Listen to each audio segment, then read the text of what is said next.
Hello, everyone. Mackie here, and welcome back to the mid-season Madness team preview. 6 days until MSI. Five more teams left to preview.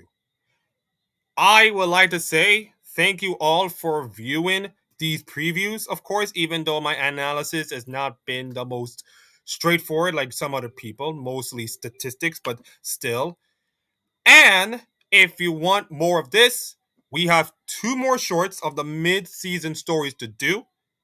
And if you feel like it, please like, comment, subscribe to this whole thing so we can keep this League of Legends train rolling all through MSI and all past MSI 2 Worlds this year.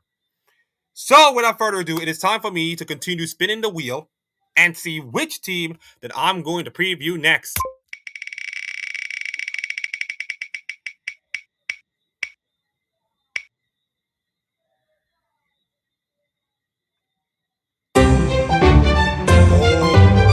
Okay, FURIA, ladies and gentlemen, the CBLOL Kings, by the way. And unfortunately, should have been the CSGO major champions, but Falcons have other ideas. First of all, congratulations, Nico, on finally winning your first major, by the way. But we're talking about the League of Legends stuff, not the CSGO stuff. Although the CSGO final was actually fine, I guess. 3-0 sweep. It is what it is. FURIA. FURIA. Let's be brutally honest. I have zero knowledge on this team, to be honest. Yeah, the statistics, I'm going to show you me ranking them and all kind of stuff is great. So I decided, instead of me doing the analysis, I think it's time for me to get some little bit of help for someone who's known CBLOL, and not only that, for the other teams. I think it's time for me to get a Poro. Okay, so turns out my analysis of FURIA is pretty much like a little shallow, just like my analysis about Deep Cross Gaming, Team Secret Wells, and most of my stuff that is beyond the scope of my analysis. So to help me do this analysis, I decided to reach out to Psychopathic Poro. Actually, no, I don't think I reach out to Psychopathic Poro. I decided to show you one of the videos that he did. He's a League of Legends content creator from North America. Sad for him. It is what it is. And he's done analysis, of course, with all the other regions. He does the LCP code streaming, of course. He does all these other stuff. And he's got brilliant analysis, of course. He's got a massive brain, pretty much bigger than I have, of course. So he'll be talking about FURIA. And I will be doing the same, as I will rank FURIA and the players and the numbers as he goes. So I'll be the numbers guy. He'll be more of the analysis and all kind of stuff guy. Cool? Okay. Poro, take it away. You're the boss. Hey guys, Poro here with the first team breakdown for MSI 2026, this time for FURIA from the CBLOL. Before anything else, I just have to say I'm incredibly excited to see how these guys do, because I've been extremely impressed following their journey for the past 5 splits. With 5 returning players for the entire stretch, the roster has had plenty of time to increase their synergy together and maximize their potential. In 2025, under the leadership of Coach Thinkard, the team started as mostly a project with a lot of strong mechanical talent, but not much in the way of team play or macro. Over the course of the year, they improved steadily and even made an appearance at MSI 2025, where they had some 5-game bangers against both G2 and GAM before being eliminated without a series win. Then, in Split 3, the team took a step back as they appeared a bit less disciplined, making way more mistakes in game and placing outside of the top half. Now, in 2026, the focus seems back on, and the results have been strong so far. While FURIA missed first stand, they placed high enough to attend the Americas Cup against top LCS teams, and they dominated the small-scale international by going 8-0 in game score against NA's C9 and Sentinels. With this tournament win under their belt, they came back domestically and were strong all regular season, kicking it into high gear once playoffs started and crushing every opponent along the way. If you thought this was the same team as the one you saw last year at MSI, you're sorely mistaken. Some of the players have changed their role within the game completely, and overall, the team feels way more tightly knit and coordinated with their game plans. To see what exactly their new approach as a unit has been, let's get right into the player breakdowns. I have to say, before I get to go through the player breakdowns and all kind of stuff, you can say that FURIA and Cannons were kind of like the 1 and 2 in the CBLOL for the entire season. And you can say lost, of course, with Dudu in that team. They're kind of like the top 3 best teams in CBLOL. And for them to crush both Cannons and both lost in the matches, like just, man, FURIA look good. I got to say that right now, if you put FURIA in the LCS right now, they can crush like virtually like mostly the bottom tier teams. Like they can crush Disguise, they can crush Dignitas, they can even crush Shopify Rebellion, by the way. They can just pretty much crush like you can say 3 of the bottom 8 teams, of course, in the LCS. But let's be honest, there's 3 bad teams. I don't know if it's a bottom anymore. But I think if you put this team in the LCS right now, they can actually crush them with their style and their personalities and all that stuff. I can tell you what, Fury can make like half of North America teams look like absolute rookies in the content creation game. I'm just telling you right now. I mean, we already have the experiment with the LTA, but that's a whole kettle of fish. So it is time for Poro to break down the players, and I will do the same and probably rank them. Their top laner Gigo is perhaps the player who has made the biggest changes to his gameplay as of late. At MSI 2025, you could argue that Gigo was their best performer. He had a great series against G2 where he rattled Broken Blade in basically every game, and he showed the ability to win a lot of lane matchups with aggressive carry picks. His biggest issue that year, though, was his consistency. Sometimes he would have extremely bad games where he played the lane matchups very poorly, and he would also be a no-show in mid-game on occasion as well. It felt like FURIA was more of a coin flip team, and Gigo was a big part of that coin's result. For a portion of this year, the vibes were still the same, with the team unable to know whether Gigo would show up or not. He had disaster games here and there, including one where he got solo killed 4 times in the Rumble Investment matchup against Los's top laner Zest. In response, Furia decided on an extreme approach to up the consistency of their top laner. They trimmed down his champion pool and stuck him on basically permanent weak side duty on standard picks. Those 6 champions on the graphic are the only 6 champions he's played all split, and that pool was shortened to just 4 in playoffs. With the majority of his games now being on tanks, he sacrificed his mechanical laning upside in favor of more consistency so that the rest of his team can cook on the bot side of the map. Last year, you could argue that those 4 guys weren't good enough to handle all the carry burden themselves, so it made sense that Gigo felt like he had to do more. This split, that's not been a problem at all, and he can confidently trust his team to find advantages while he sits back and relaxes top lane. One of those. Okay, we're gonna get to this guy. This is probably my favorite player on this team. Tatu is gonna be my favorite player on this team. So Gigo is probably like one of those players that used to be one of the top dogs in the top lane. It feels like he can actually win you the game by himself. But to be honest, I think he's more now feel like a facilitator to try to help the rest of the team. He's going to be like one of those veteran leaderships that can help the whole team. So let's just break down the numbers on Gigo for me. I'm gonna wait until this whole thing gonna finish it off. Okay, there you go. So Gigo on the top lane, of course, among the players that have played in the playoffs. I'm waiting for this to load. Be patient. Take my time. Take my time. There you go. Now Gigo, of course, 4.9 KDA in the playoffs with only playing 4 champions, by the way. 4 champions. 57.1% kill participation at 14.1 kill shares, 23.1 deaths, minus 300 goal difference. The lowest among all players, not according to Chinese numbers, of course. Minus 90 on XPD, 10, 8.3 CS per minute, 503 damage per minute, of course, 19.8 damage percentage, which is like pretty much low. 1944 goals, 0.4 wards per minute, and 0.21 goals shared. So I think based on Pero's video, I think you could say that he is pretty much like not the main not the main character in this beautiful Furia story, in this dominant Furia story, of course. And of course, that will help that of course, it's pretty much shows that he's not the most dominant top laner. He could be the most dominant top laner when he feels like it, but with his limited champion pool, and the fact that he's not the main character of this team, which is, if you're Furia, you're fine. But when you face up against like the top dogs, against someone like Kana, Zeus, all this kind of stuff, it's gonna be really tricky, of course. It's gonna be really tricky. But I think I put him in seed tier because like he's fine. He's not the worst, but he's not the best either. And consider that, of course, this playstyle have to be changing for the benefit of the team. I think that's pretty much good. As yes, I forgot to do the ranking thing again. Yep. 1 minute. 1 minute. There you go. As for the player rankings, I will like to put let's see, where do I put Gego in the top lane hierarchy? 7th, 9th, maybe 9th. I think 9th place is fine. I think Gego is a 9th place player for me, for Furia. Yes, there you go. Okay, that concludes Giggle, of course. And now it is time for one of my favorite players, probably one of my favorite player in all of Furia by a mile and a half. It's my boy Tattoo, baby. It is my boy Tattoo. Speak good about him, Poro. Those big risers in the past few splits is their jungler Tadu, who has been MVP caliber all year so far. He was all-pro caliber with flashes of greatness in 2025, but now in 2026, he's elevated to be, in my personal opinion, the clear best player in the region.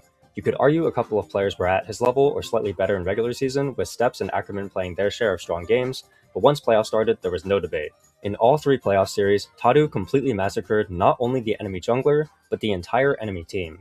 His heavy proactive play garnered his team plenty of advantages in every early game, and he did it on a wide array of champions as well, including strong games on Olaf, Skarner, Rek'Sai, Xin Zhao, Lee Sin, Pantheon, Trundle, and Nasus. Large amounts of flexibility and complete dominance regardless of pick. Something else worth bringing up is his personality. If you've ever seen the culture of the CB LoL, just know that Tadu is one of the biggest embracers of that mentality. He's always got insanely high energy, ready to pump up himself, his team, and the crowd. At the end of Grand Finals, when Furia were ending the game, he stood up and started yelling like 30 seconds before the game even ended, which is insanely entertaining from a viewing perspective. I'm hoping Tadu has some pop-off games at MSI. Here's the kicker. Here's the kicker. If Ended, which is insane. Here's the kicker. If anybody listen, you know the weirdest thing about it is that CB LOL as a region can allow to do this. They allowed this whole thing to happen without any consequence of anything. If an LCS player like let's say Griffin or anybody else do that, they're probably gonna find them. Or by the way, the whole Kalist thing when he shushed the crowd and slammed the headphones.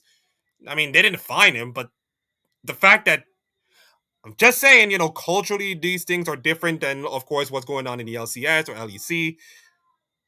But these are the kind of things that I love. Player personalities, people going crazy, a little bit of fire, a little bit of courage. Yes, it might piss off a lot of people. But if you have that in spades, that's the player that I kind of love. Like the same thing I love Griffin in FlyQuest. The same thing I like of course, Jojo Pin in MCoy. These fiery, brilliant, cagey fiery personalities that I love so much that feels like they can do whatever they want, say whatever they want, consequences be damned, and feel like, man, I have so much aura right now. I could be the main character. And I think Tattoo is going to be that kind of guy. He's my favorite player on this team. I think he's probably my favorite Brazilian player that I love. Since let's be honest, I haven't watched CB LOL a lot, but this guy, from what he has done in the America's Cup to what he has done in CB LOL right now, he is amazing. He is amazing. He's probably one of my favorite players to watch for MSI. You have to keep an eye on him. This is an absolute player you do not want to mess with. Mainly entertaining from a viewing perspective.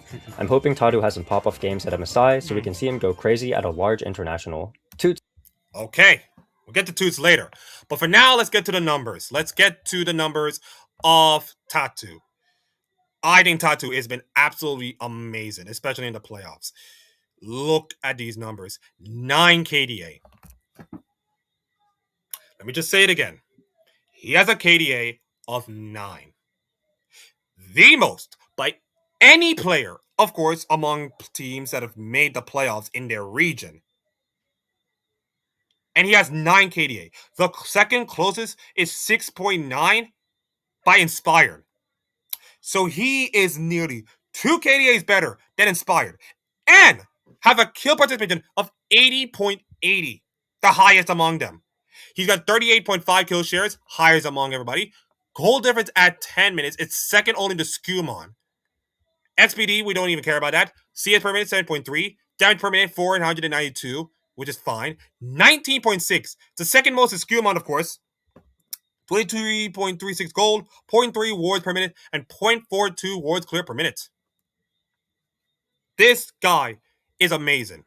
And he's amazing enough that I would love to have him at S tier. I would love to have this player on my S tier as one of the best players among the teams that will be in this MSI tournament.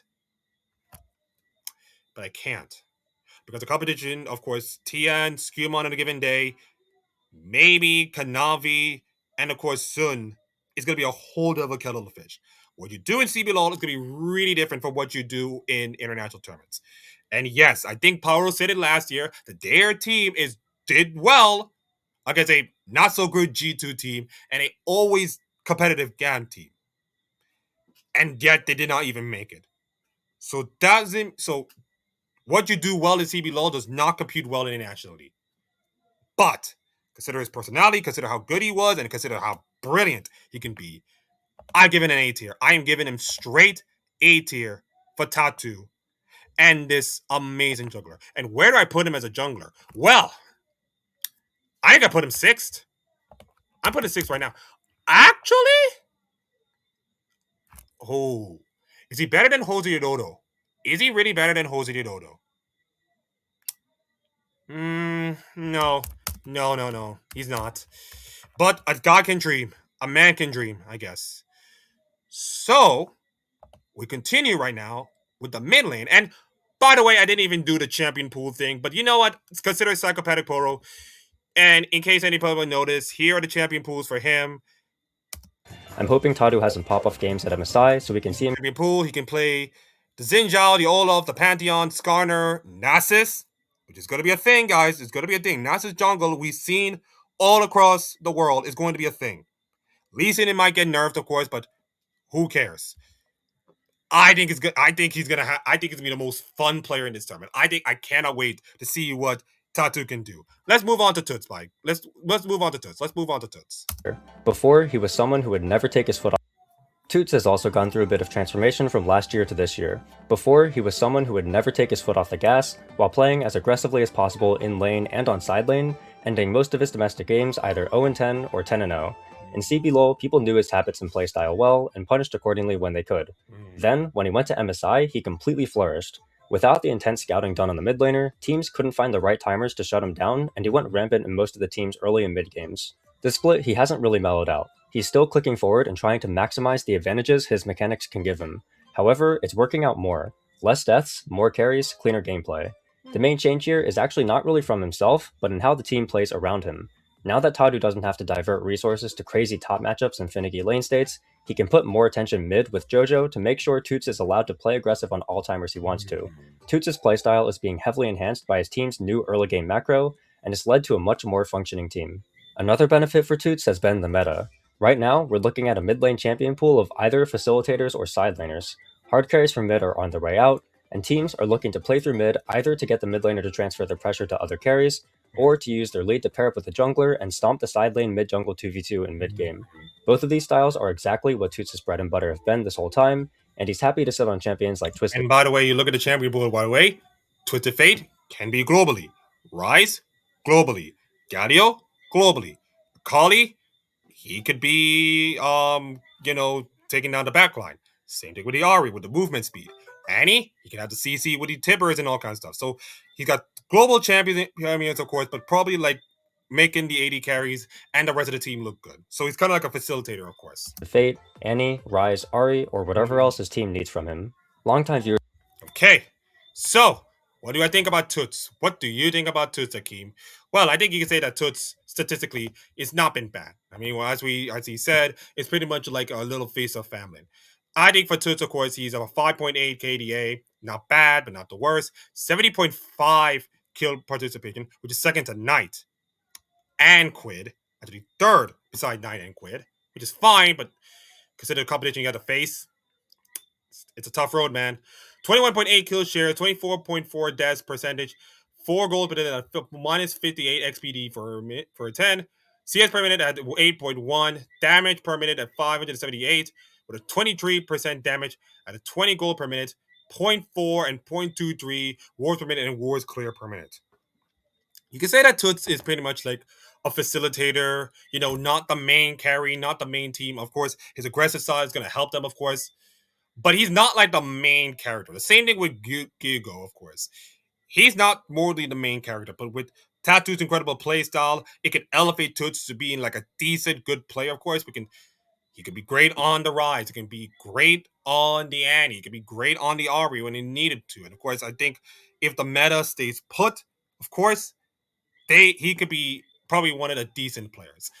I will go with maybe a B. I think he's a solid B player. He's a B player to me. The way he's playing, the way he facilitates the team, the aggressive style, I think I like him, of course. And I think for mid laner, I think I'll put him 8. It's harsh. It's harsh, but I think 8th place is fine for him. Maybe he's better than Dyer, but I think he's maybe better than Dyer. I think he's maybe better than Dyer. Hang on, Akeem. We're gonna make it audible. We gotta make it audible. I think he's better than Dyer. Hold up. Gotta make it audible. Okay. There you go. That's where it sits. Number 7 on the list. Okay, I need to turn on the fan and cool myself on, and then we get to our next player, which is AU in the ADC. So, be right back. Viewers of the channel already know I'm an IU fan and have been closely following his career for years. Really? He's a super strong mechanical player with a large champion pool that features a lot of fun counterpicks. At MSI 2025 though, despite my best attempts to gas him up prior to the tournament, he was definitely the team's worst performer and probably the weakest AD carry there. He had some fun counterpicks like Yasuo and Nila, and even Ashe Seraphine, which at the time was still considered rare, but for the most part, he wasn't a huge factor in the team's wins. Part of this inability to consistently take over games was why FURIA was so flippy as a team, and had to resort to other carry options like Gigo on high-resource champions. This split though, IU has gotten back to a place where I'm confident that he is a solid enough AD carry that his teammates don't have to alter their game plans to account for his middling performances. While he didn't have to face much competition until Grand Finals in the bot lane position, he proved to be a clear better ADC in all 3 matchups against Bull, Morteus, and Dudu. Everything anyone has said about his mechanics were on full display during this run. His Ashe is still one of the best in the West, his Yunara and Ezreal games were clean, his signature Lucian is still an ever-present threat, especially now that the champion is rising in prio, and he's even shown to be a solid Xayah player as well when Xayah Rakan's play rate spiked. IU's fit with the team is definitely cleaner now than it was at this time last year, and he has the ability to prove he's not the worst AD carry at the international level anymore. Finally, there's Jojo. We're gonna get to him later. Okay, so IU, man, I heard a lot of good stuff about you. Worst on the team last year, but now being improving to be a little bit decent. The numbers, of course, will tell you a different story. IU, by the way, 8.1 KDA, which is second among AD carries beside Berserker.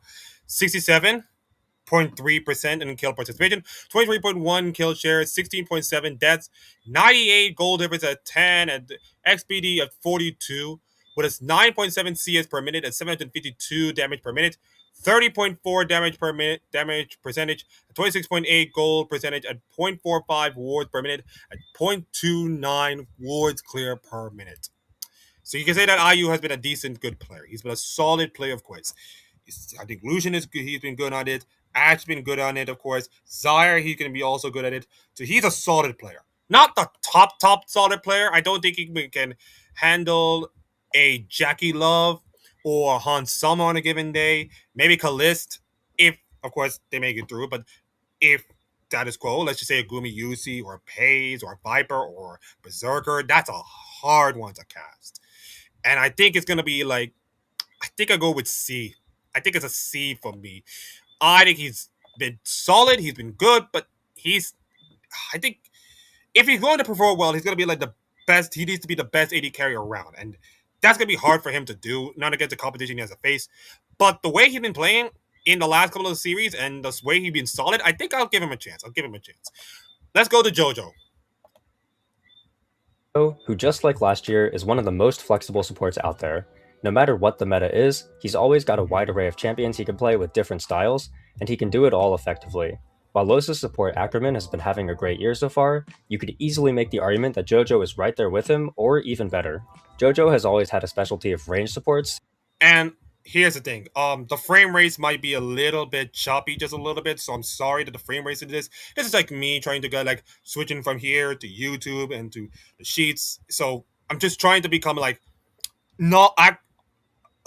understanding, getting some more knowledge, of course, about the teams, because my knowledge about, the rest of the teams are just not as strong. So again, he's more analyst, I'm more numbers and more analytic. So go on. Even in melee metas, so the split meta of being almost solely enchanters has played right into his strengths. If you need him to play the engaged champions, he can do that too.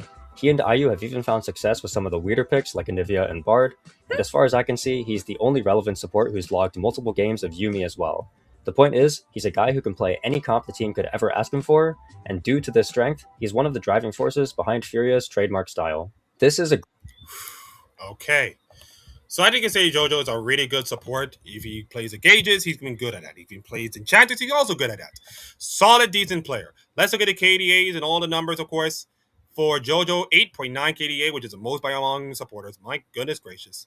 And also 79.5%, which is close to 80%, which is also the most. So you can say that he's probably one of the best supports in all the MSI teams that have made the playoffs or road to MSI or regular season, whichever numbers floats your boat.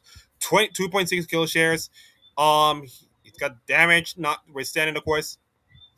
And all the other numbers, you can say 2.09 wards per minute and 0.57 wards clear per minute, which is actually huge. So, I think you can say that JoJo is an amazing support, of course. He can play so many range of champions. It doesn't matter the meta. It doesn't matter the time of day. This guy is an absolute giga champ when it comes to different supports. And I will say that JoJo is going to be a B tier support. I don't know if he's good enough to be Labrov or maybe Kyria. Kyria is like God tier. Maybe the Light or On or Oz. I don't know. But I think he's solid enough to beat all these teams. And for my support, I think I forgot to put. I forgot to put AU. Where did I put AU? I think Knight is fine. I think Knight is fine for AU. And where did I put support? I think 6th place. I'll give him 9th. Not great, but not horrible enough to be bottom. Yeah. Okay. Time for the team breakdown on how this FURIA is going to play in this tournament, strengths and weaknesses, and then I will rank them based on the numbers, and then rank the team, of course, and that's it. Poro, just finish it off. This is a great transition into talking about how the team functions as a 5-man unit, and as I mentioned in the intro, I really want to mention that I think this team is special. For Western standards, and especially CBLOL standards, they play some of the cleanest league I've seen any of those teams play this entire year. Now, yes, he said the word clean League of Legends, which is probably taken to like LCK and LPL levels. Clean League of Legends in this economy. What is that? Now, if you're a CBLOL viewer, you might not think of the word clean when referring to FURIA. Yeah! This team certainly makes their fair share of mistakes from over-aggressive plays, and their players are prone to individual inting. When I say this team is clean though, I'm referring specifically to how they approach progressing games forward. More so than any Americas team this year, and yes, that means LCS too, FURIA are It's true though. It's damn true. the best team at devising an extremely proactive game plan and then executing it at a high level. A comparison I made in a second channel video, and one that I don't make lightly, is that FURIA reminds me a lot of BLG. Is BLG significantly better than FURIA? Yes, they are, but the comparison is still there.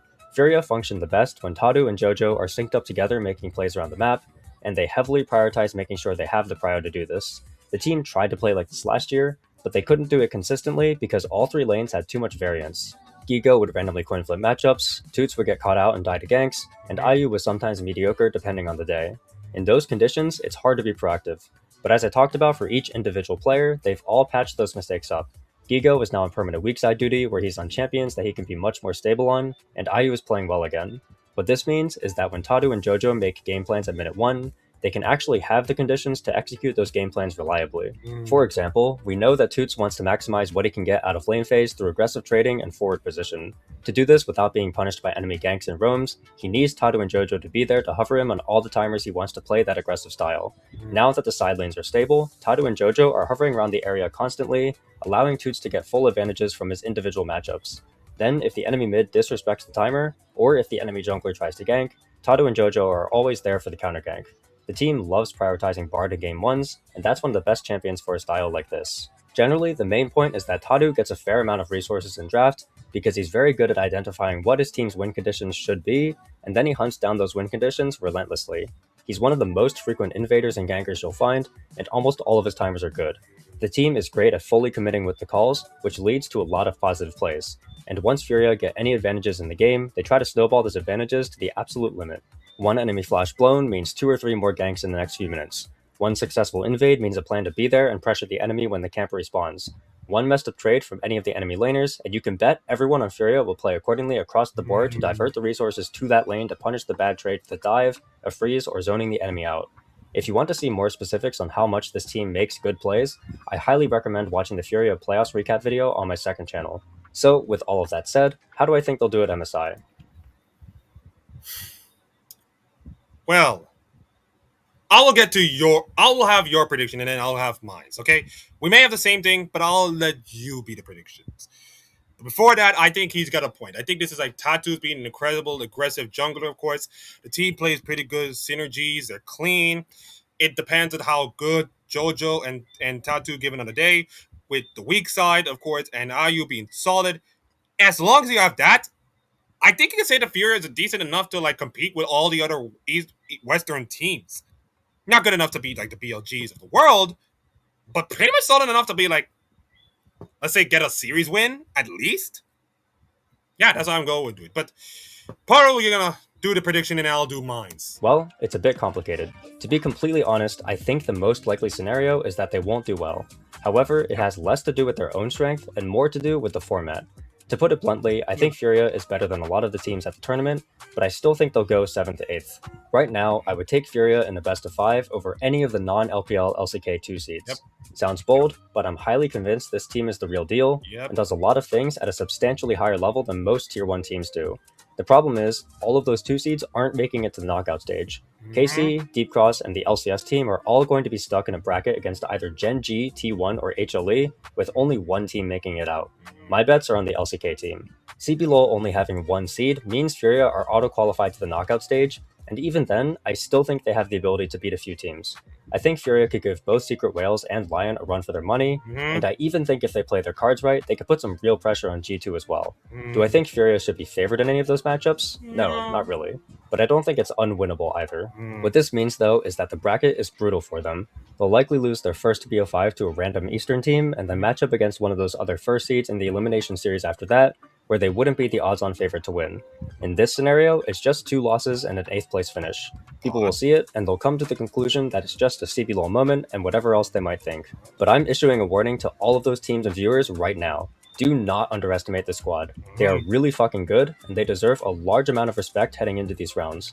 If any of the teams gloss over these guys when scouting, they'll regret it quickly because Furia can generate massive leads and close out the game before their opponents can even process what happened. This MSI format likely won't do this team justice, but I'm telling you that they're a big threat and everyone should keep their eyes on them.